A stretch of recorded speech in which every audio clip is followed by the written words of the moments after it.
ये हमारी संस्कृति की खासियत है कि लाख कोशिश किया लोगों ने मिटाने को, फिर भी हमारी बौद्ध धर्म की संस्कृति सबके सिर पर चढ़ करके बोलती है, कोई इसको मिटा नहीं सकता। अयोध्या में 3 लाख खुदाई हुई, तीनों बार वहां बुद्ध और बुद्धकालीन अवशेष मिले।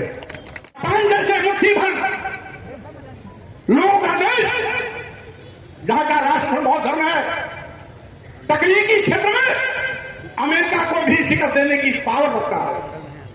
यानी बुद्ध का दर्शन विज्ञान का दर्शन है।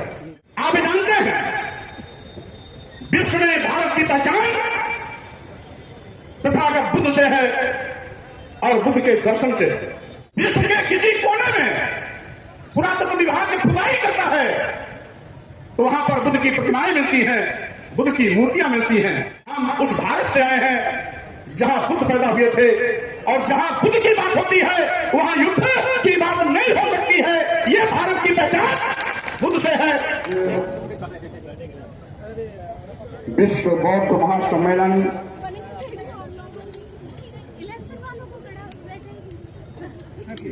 में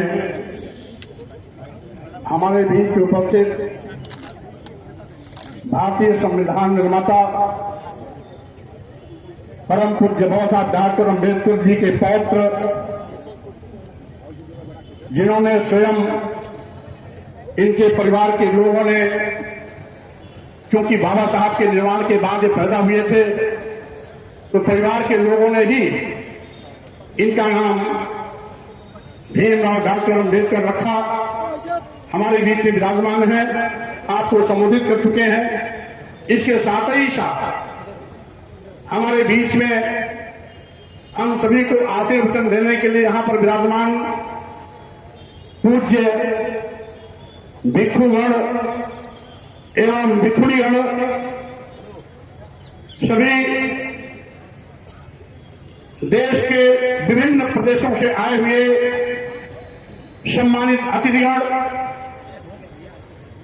नेपाल से भी पधारे हमारे सम्मानित अतिथि के साथ साथ मंत्रस्थ सभी मेहमान साथीगण, और इसी के साथ मंच पर विराजमान विधायक भाई वाचस्पति जी, दूर दराज से आए हुए सभी उपासक एवं उपासिकाएं, भाइयों बहनों, नौजवान साथियों, पत्रकार बंधुओं, सबसे पहले इस भव्य और ऐतिहासिक कार्यक्रम का आयोजन आज सरदार पटेल संस्थान में स्थापित संपादित हो रहा है। ये देन है पूज्य भंते सुमित रतन जी का। इसलिए मैं अपनी ओर से, आई हुई जनसैलाब की ओर से भंते सुमित रतन जी को बहुत बहुत बधाई शुभकामना देना चाहता हूं। साथियों, आप जानते हैं विश्व में भारत की पहचान तथागत बुद्ध से है और बुद्ध के दर्शन से है। यहां तक कि हमारे देश के प्रधानमंत्री या राष्ट्रपति दुनिया के किसी भी देश में जाते हैं तो वहां पर भारत के विषय में, भारत की ओर से प्रतीक के रूप में दूसरे देशों के राष्ट्राध्यक्ष को तथागत बुद्ध की प्रतिमा दी जाती है। और साथ ही साथ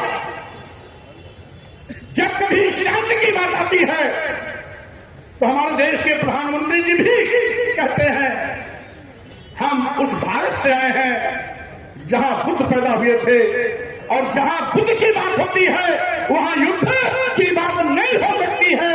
ये भारत की पहचान बुद्ध से है। ये हमारी अतीत गौरवमयी संस्कृति है। हजारों साल तक ये भारत बौद्धमय था। नागवंश, कभी नागवंशी शासक, कभी हर्यक वंशी, कभी वत्स साम्राज्य, कभी नंदवंश, कभी मौर्य साम्राज्य, कभी पाल साम्राज्य और महाराज हर्षवर्धन तक यह सिलसिला लगातार चला आता रहा। आप जानते हैं ये जो कुंभ मेला का आयोजन इस संगम तट पर होता है, इसका भी श्रेय बौद्ध राजा महाराज हर्षवर्धन को जाता है, क्योंकि यह परंपरा उन्होंने शुरू की है। आज हमारी संस्कृति को लोगों ने चुराया है, हमारी संस्कृति को अपनाकर अपना बताया है। ये हमारी संस्कृति की खासियत है कि लाख कोशिश किया लोगों ने मिटाने को, फिर भी हमारी बौद्ध धर्म की संस्कृति सबके सिर पर चढ़ करके बोलती है, कोई इसको मिटा नहीं सकता। आप जानते हैं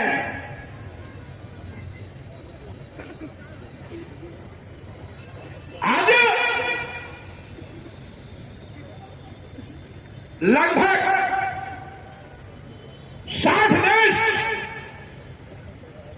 भगवान बुद्ध के दर्शन पर चलने वाले देश हैं। चीन और रूस जो 100% कम्युनिस्ट था, वहां भी 40% लोग आज बौद्ध धर्मावलंबी हो गए हैं। विश्व के किसी कोने में पुरातत्व विभाग जब खुदाई करता है तो वहां पर बुद्ध की प्रतिमाएं मिलती हैं, बुद्ध की मूर्तियां मिलती हैं। रांची की पहाड़ी हो, साइबेरिया का पठार हो, तालिबान की पहाड़ियां हो, और इसी तरीके से आप जिस भारत भूमि में चप्पे चप्पे पर जब भी पुरातत्व विभाग ने खुदाई की तो वहां बुद्ध मिलते हैं, बुद्धकालीन इतिहास मिलता है। अभी आपके इसी इलाहाबाद सीतामढ़ी में घाट पर पक्की सड़क बनाने के लिए खुदाई हुई, जेसीबी से खुदाई हुई तो वहां लगभग 6 फुट ऊंची बुद्ध की प्रतिमा मिली। गंगा स्ट्रीट में हाईवे बन रहा था, बदाई में खुदाई हुई तो बुद्ध की प्रतिमा एक नहीं अनेकों मिली। अयोध्या में 3 बार खुदाई हुई, तीनों बार वहां बुद्ध और बुद्धकालीन अवशेष मिले। आज चप्पे चप्पे पर बुद्ध है, बुद्ध का दर्शन है, बुद्ध का विचार है। आज से लगभग 2500 साल पहले तथागत बुद्ध पैदा हुए थे, लेकिन आज भी उनका दर्शन उतना ही व्यवहारिक है जितना बुद्ध जी के कार्यकाल में था। और यही कारण है लगातार ये विचारधारा बढ़ती जा रही है। और साथ ही साथ हम तो ये कहना चाहते हैं, जापान जैसे मुट्ठी भर लोगों का देश, जहां का राष्ट्रधर्म बौद्ध धर्म है, तकनीकी क्षेत्र में अमेरिका को भी शिकस्त देने की पावर रखता है। यानी बुद्ध का दर्शन विज्ञान का दर्शन है, व्यवहारिक दर्शन है। और साथियों, यही कारण है लोगों ने जलाने की कोशिश की। नालंदा विश्वविद्यालय, तक्षशिला विश्वविद्यालय, जो दुनिया का सबसे बड़ा विश्वविद्यालय था, दुनिया की सबसे बड़ी पुस्तकालय थी, क्योंकि बौद्ध संस्कृति से भरा पड़ा था, इसलिए लोगों ने उसे जलाने और मिटाने की कोशिश की। लेकिन लाख कोशिश के बावजूद भी आज भी सागर बुद्ध, उनका दर्शन, उनका विचार आज भी लोगों के दिल दिमाग में है। साथियों, मैं कहना चाहता हूं,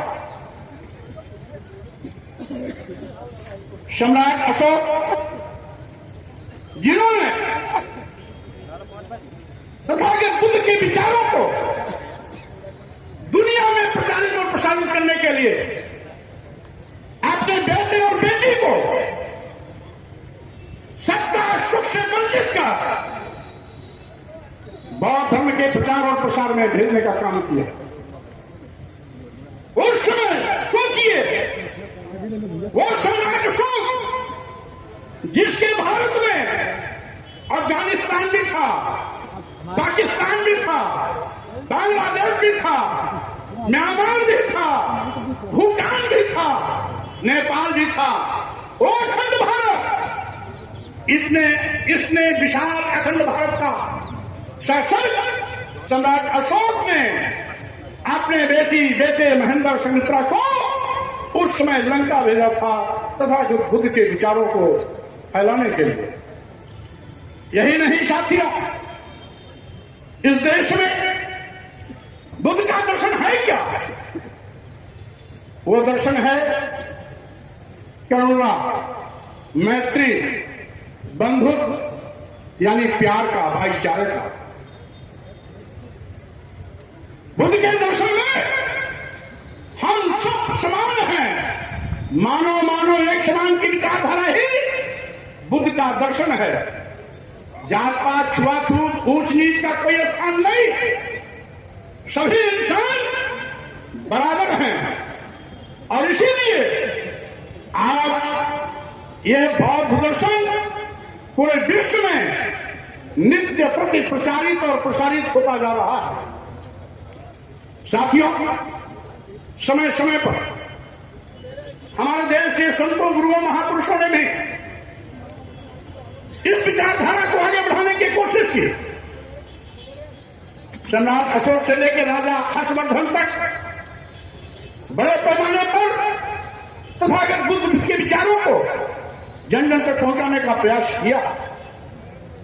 इसके बाद संतों, गुरु, महापुरुषों ने कभी संत कबीर, कभी संत रविदास, तो कभी गुरु नानक जैसे संतों, महापुरुषों ने तथागत बुद्ध के विचारों को अमली जामा देने के लिए समतामूलक समाज की स्थापना की बात की।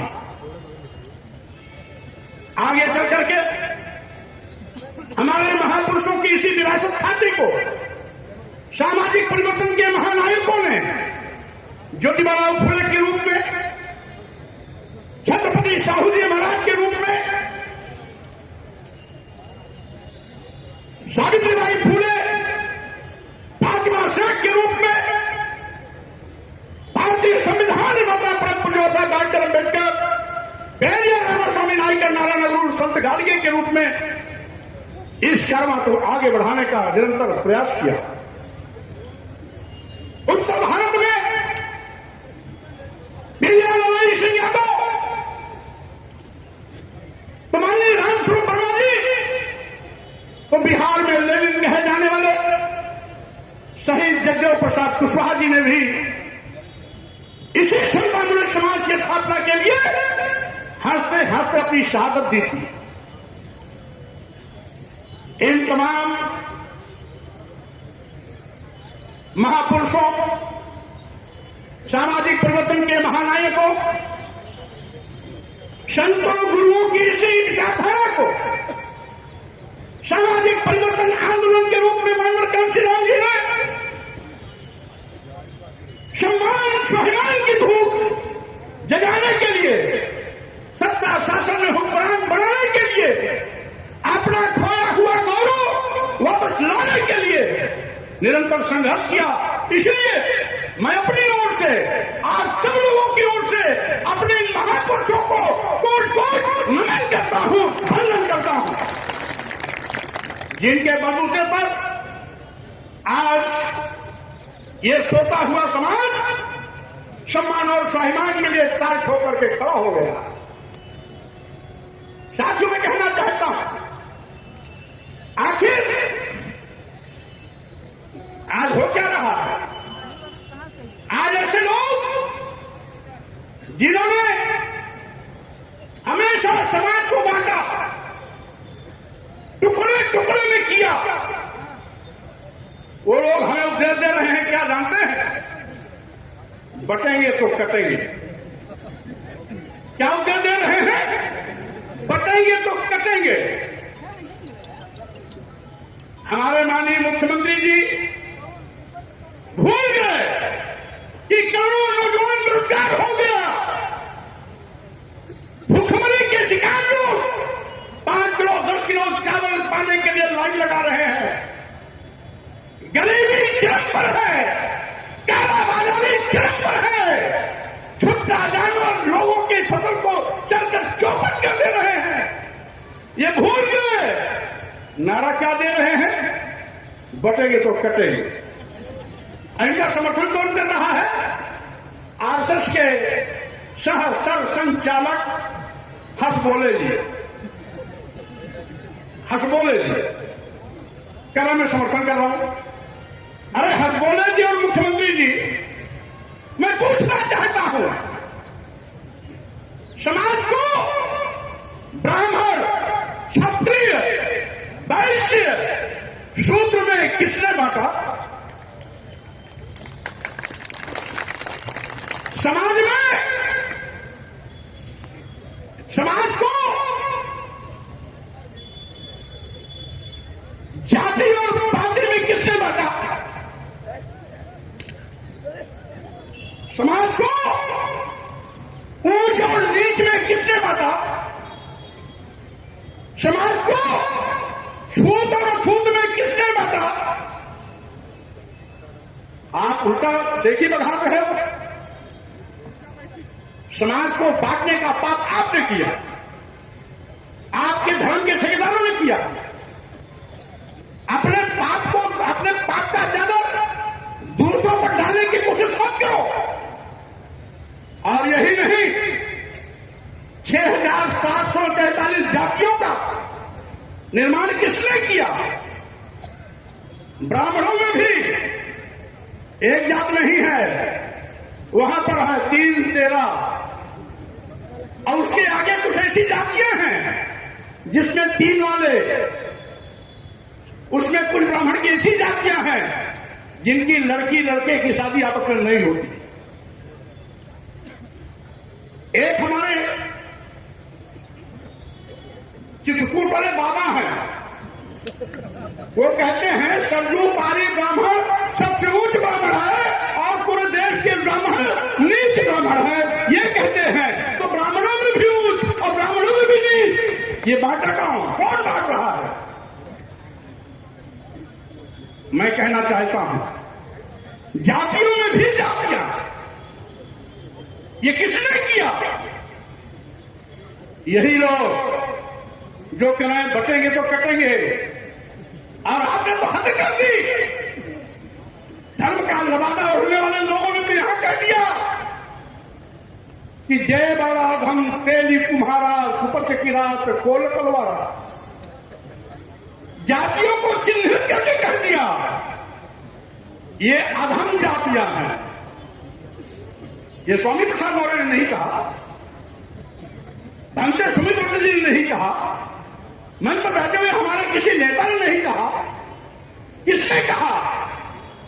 तुलसी बाबा ने कहा। इससे भी उनका पेट नहीं भरा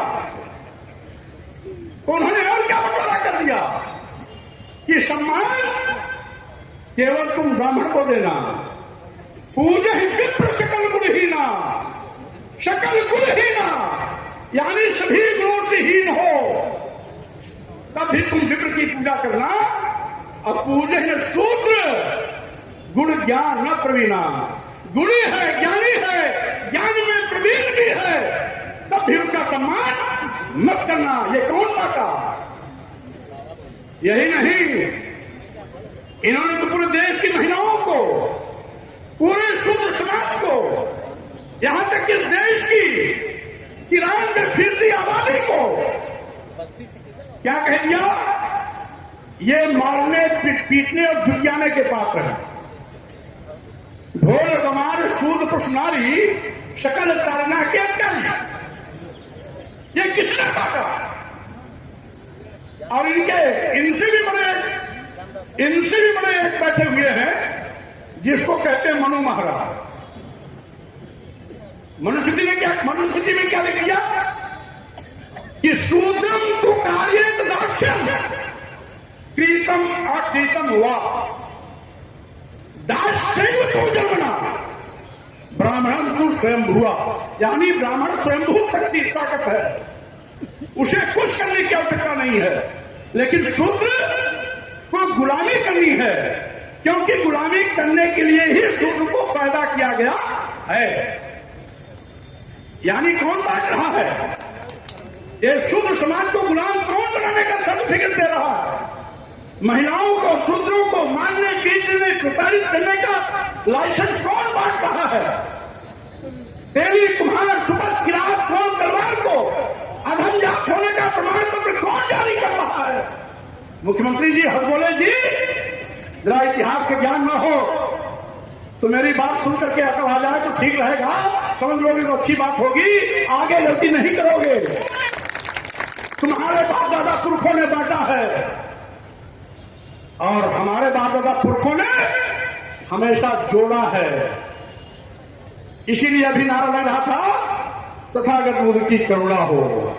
यानी ये समाज करुणा, प्यार, स्नेह, भाईचारे का समाज बैठा हुआ है। लेकिन आपने तो जाति में जाति बांट दिया, उसमें भी ऊंच और नीच कर दिया, उसमें भी छूत और अछूत कर दिया, एक में भी अनेक जाति पैदा कर दी। तो बांटने वाले क्या कर रहे हैं कि बटेंगे तो कटेंगे। अरे हम लोग तो कटने के लिए ही पैदा हुए हैं। जब आप हुकूमत में रहेंगे तो हम तो कटेंगे ही कटेंगे। यही हो रहा है। अभी कल झांसी में एक दलित अपने घर का काम कर रहा था, दबंगों ने उसे काम पर बुलाया, नहीं गया तो पहले उसको पेड़ पे लटकाया उल्टा, उसके बाद बाल बनाया, बाल बनाने के बाद पूरे गांव में घुमाया। वो दलित है इसीलिए ना।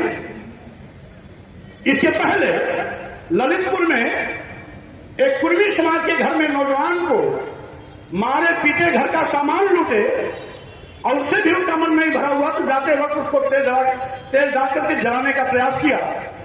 क्योंकि मौके पर तत्काल पुलिस पहुंच गई, अस्पताल ले गई, किसी उसको जान बच गया।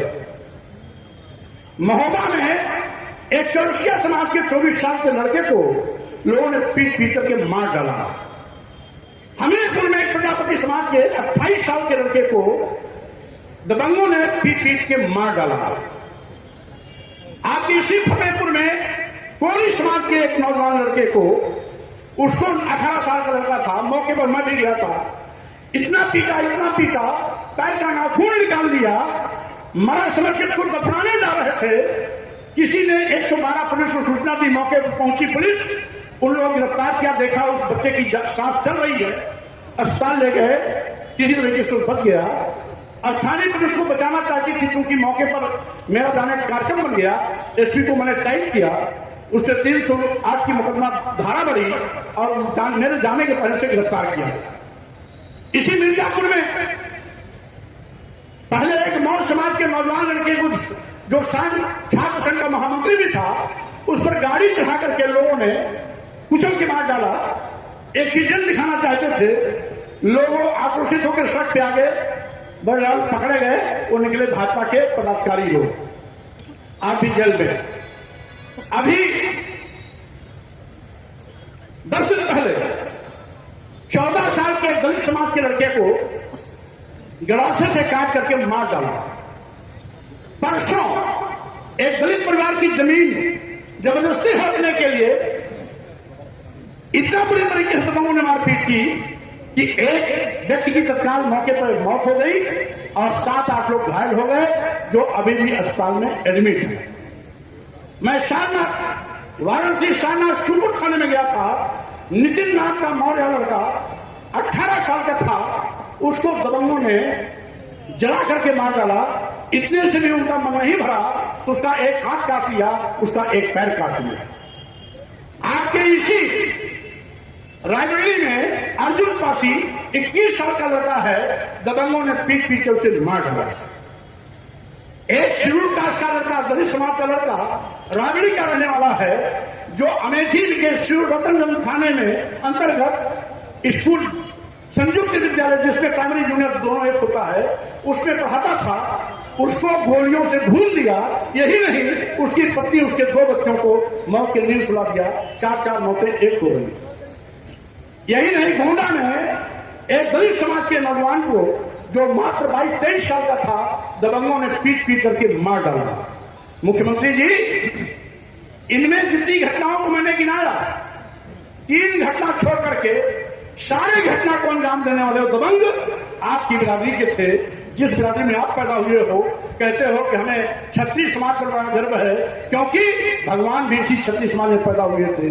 तो क्या आप लोग इसीलिए पैदा हुए हैं कि लोगों को, दलितों को, पिछड़ों को गाजर मूली की तरह काटते रहो और ये गूंगा बहरा अंधा बनकर आपके हिंदू मकदगांव में फंसकर आप वोट देता रहे, प्रधानमंत्री बनाता रहे, मुख्यमंत्री बनाता रहे और वो अपने बच्चों की लाश को देख करके उफ भी न कर पाए। कहते हैं बटेंगे तो कटेंगे। यहां तो सब एक हैं, फिर भी वो कट रहे हैं, मर रहे हैं, जल रहे हैं। एक होने के बावजूद भी ये बांग्लादेश नहीं है, ये पाकिस्तान भी नहीं है, ये भारत है। जिस भारत के प्रधानमंत्री अमेरिका जाते हैं, जब वहां पर आतंकवाद के खिलाफ लड़ाई लड़ने की बात होती है, तो प्रधानमंत्री जी कहते हैं हम बुद्ध के देश भारत से आए हैं, इसलिए जहां बुद्ध है वहां युद्ध नहीं। लेकिन आप तो अपने ही लोगों का असर काट रहे हो, अपने ही लोगों को मौत के घाट उतार रहे हो और फिर भी कहते हो शर्म नहीं आती कि बटेंगे तो कटेंगे। किसको उपदेश दे रहे हो? किसकी आगे धूल झोंकने की कोशिश कर रहे हो? और साथियों, मैं कहना चाहता हूं, इस देश में बौद्ध धर्म और जैन धर्म अतीत काल का धर्म है। जबकि जैन धर्म का विस्तार नहीं हो पाया, लेकिन बौद्ध धर्म विश्वव्यापी बन गया। हजारों साल तक भारत भूमि पर बौद्ध शासकों का राज था और यहां पर हर्षवर्धन साम्राज्य के बाद 1000 साल तक मुस्लिम शासकों का भी राज रहा है। उसके बाद अंग्रेजी हुकूमत भी रही है। आप जानते हैं, इन धर्म के ठेकेदारों ने हजारों साल तक हमें शूद्र बनाया, गुलाम बनाया, धन धरती शिक्षा सम्मान से वंचित किया। और यही नहीं, आज जब हमारे महापुरुषों ने अंग्रेजी हुकूमत से लड़ाई लड़ करके यहां की हकीकत को बयां किया, तो अंग्रेजों ने तमाम समाज सुधार की बात की। अंग्रेजी हुकूमत ने हमें पढ़ने लिखने का पहले शासनादेश जारी किया। पहले एक व्यक्ति की बदली जाती थी, वो शूद्र समाज का होता था, अंग्रेजी हुकूमत ने इस पर रोक लगाई। पहले हमारे शूद्र समाज के बेटों की शादी होती थी तो दुल्हन उनके घर नहीं आती थी, 3 दिन 3 रात शादी कराने वाले के घर में रुकती थी, अंग्रेजी हुकूमत ने इस पर रोक लगाई।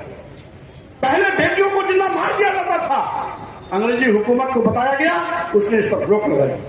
सती प्रथा, बाल विवाह होता था, अगर अचानक 10 साल, 12 साल, 13 साल, 14 साल, 15 साल की उम्र में गौने के पहले अगर लड़का मर जाता था तो लड़की को जिंदा अपने पति के लाश के साथ जलना पड़ता था।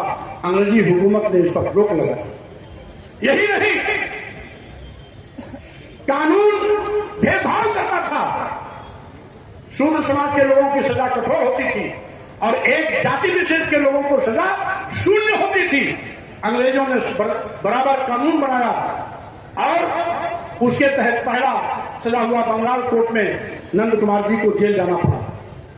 हमारा कहने का मतलब अंग्रेजी हुकूमत ने जो भी सुधार लाए, जब देश आजाद हुआ, बाबा साहब डॉक्टर अम्बेडकर तमाम हमारे सामाजिक परिवर्तन महानायकों के साथ जो लड़ाइयां लड़ी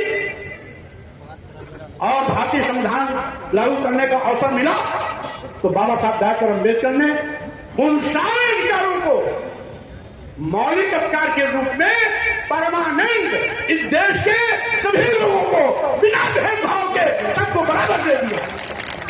बाबा साहब डॉक्टर अम्बेडकर को भेदभाव नहीं किया, जबकि डॉक्टर अम्बेडकर जी को कदम कदम पर अपमानित किया गया। प्राइमरी स्कूल से लेकर के समाज के हर उस मुकाम पर जहां भी डॉक्टर अम्बेडकर गए, जाति अपमान के कड़वे घूंट पीने के लिए मजबूर हुए। यही नहीं, विदेशों से सबसे बड़ा विद्वान होने का खिताब पाने के बाद जब डॉक्टर अम्बेडकर इस भारत भूमि पे आते हैं, तो दुनिया के सबसे बड़े विद्वान होने के बावजूद भी उनके जाति अपमान के कड़वे घूंट पीने के लिए उनको मजबूर किया गया। लेकिन उसके बावजूद भी डॉक्टर अम्बेडकर का दिल इतना बड़ा था कि जब संविधान लिखने का मौका पाए तो उन्होंने किसी के साथ कोई भेदभाव नहीं किया। वो चाहते तो अपने लोगों को विशेष अधिकार दे सकते थे, लेकिन नहीं किया। ब्राह्मण, क्षत्रिय, वैश्य, शूद्र, हिंदू, मुस्लिम, सिख, ईसाई, बौद्ध, जैन, पारसी, सबके लिए एक कानून। जो भी भारत में रहता है वो भारतीय है और सबको एक कानून सामने दिया भारतीय संविधान के माध्यम से।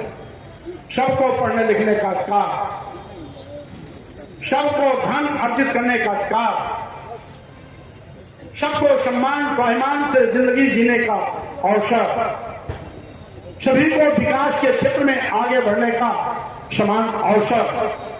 और इसीलिए साथियों, मैं कहना चाहता हूं, हमारे महापुरुषों ने जब जब मौका आया है तो उन्होंने सबके सम्मान और स्वाभिमान का ख्याल किया।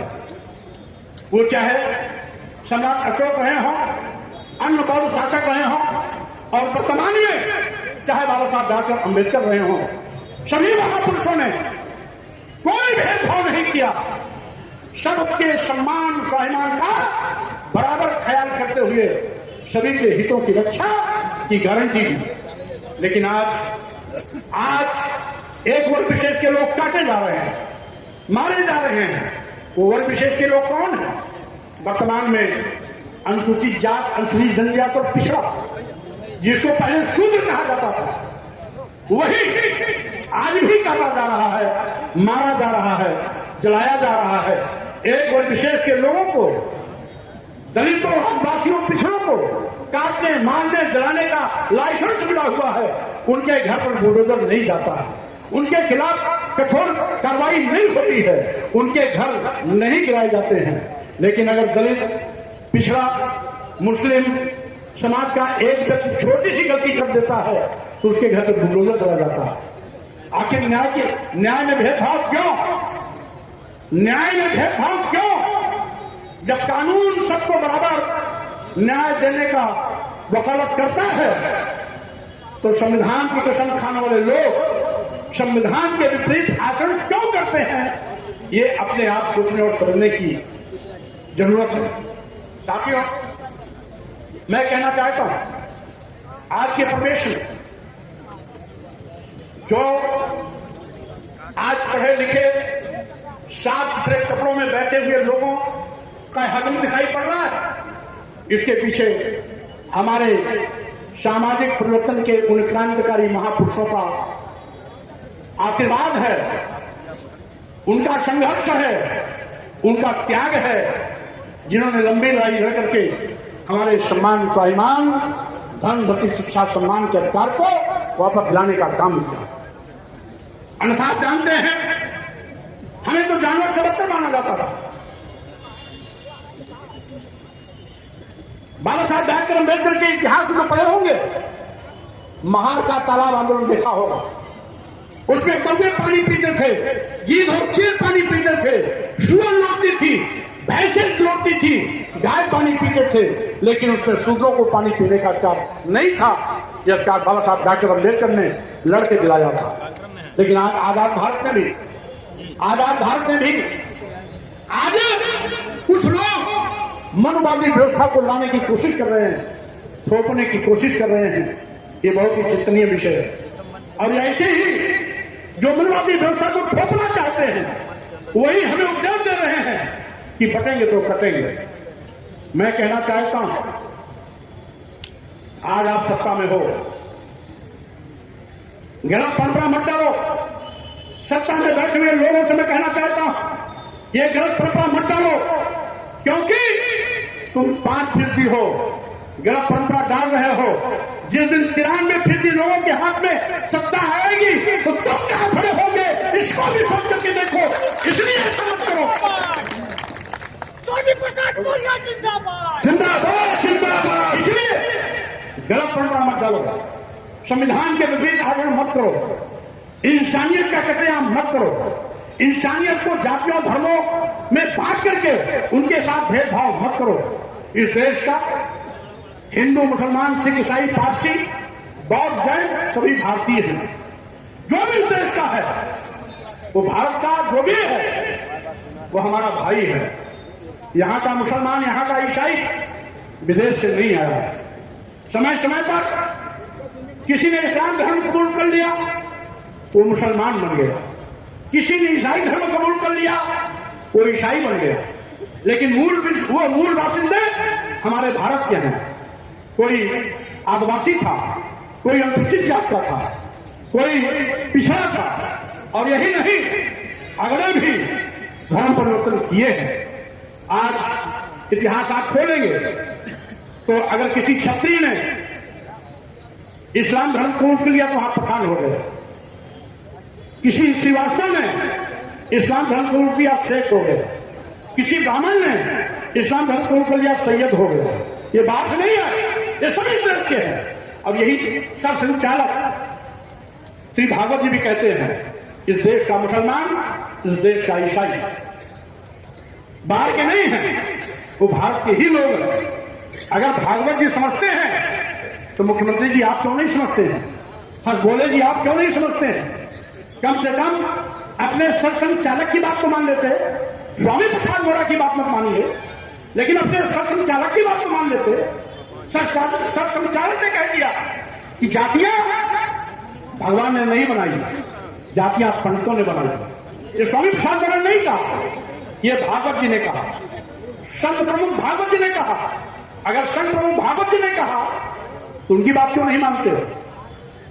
संत प्रमुख भागवत जी ने कहा कि इस देश का हिंदू और इस देश का मुसलमान ईसाई विदेशी नहीं है, वो भारतीय है।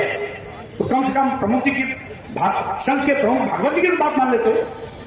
लेकिन मैं कहना चाहता हूं कि जातिवाद के जहर में जो पैदा हुआ है, वो जातिवादी चरित्र से बाहर आ ही नहीं सकता। ये तो गुण हमारे महापुरुषों में है, उदार मन, विशाल हृदय, सबको साथ लेकर चलने की क्षमता, मानव एक समान की विचारधारा। अगर कहीं कोई मिलता है तो ताकत बुद्ध के दर्शन में मिलता है। इसीलिए मैं कहना चाहता हूं, आज साथियों आवश्यकता है, ये धम्म नगरी है, ये महाराज हर्षवर्धन की नगरी है। इसी कुंभ मेले की शुरुआत महाराज हर्षवर्धन यहां रुक करके 1 महीने तक, संगम तक रुक करके अपने खजाने को गरीबों में बांटने का काम करते थे। और तब से इस कुंभ मेले की शुभारंभ। तो यह भी बुद्ध नगरी है। अंत सुमित्र जी ने इस आयोजन को इस संगम तक पर इसीलिए किया कि कम से कम इसी बहाने हमारे अतीत गौरवशाली महाराज हर्षवर्धन इस महानगरी पर हमें एक बहुत बड़ा महासम्मेलन, विश्व बौद्ध सम्मेलन के रूप में करने का मौका मिलेगा। इसलिए मैं पूज्य भंते सुमित्र जी को बहुत बधाई शुभकामना देता हूं कि आपने केवल विश्व बौद्ध महासम्मेलन का आयोजन नहीं किया, बल्कि महाराजा हर्षवर्धन जो बौद्ध शासक थे, उनके अतीत गौरवमयी धर्म नगरी इस प्रयाग की धरती को आपने धन्य किया है और ये बताने की कोशिश की है कि यह बौद्ध राजाओं की धरती रही है, महाराजा हर्षवर्धन की नगरी रही है, ये धर्म नगरी रही है और वो व्यवस्था आज भी कुंभ मेले के रूप में चल रही है, जो विश्व के तमाम लोग आज भी इस मेले में आते हैं।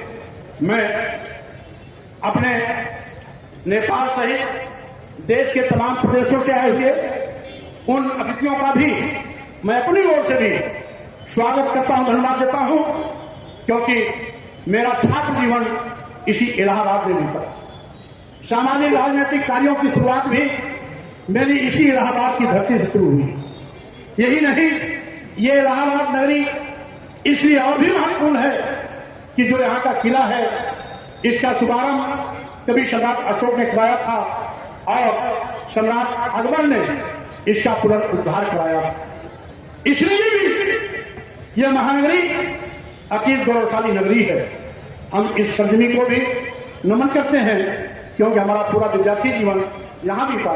यहीं से सामाजिक राजनीतिक कार्यों की शुरुआत हुई और साथ ही साथ राजनीति के विभिन्न महत्वपूर्ण पदों पर जाने का अवसर भी इसी इलाहाबाद नगरी के आशीर्वाद से मिला। इसलिए इस इलाहाबाद नगरी को भी प्रणाम करता हूं और अंत्य निगम को बलिदान करते हुए मैं आए हुए अतिथियों का स्वागत धन्यवाद करते हुए अपनी बात पर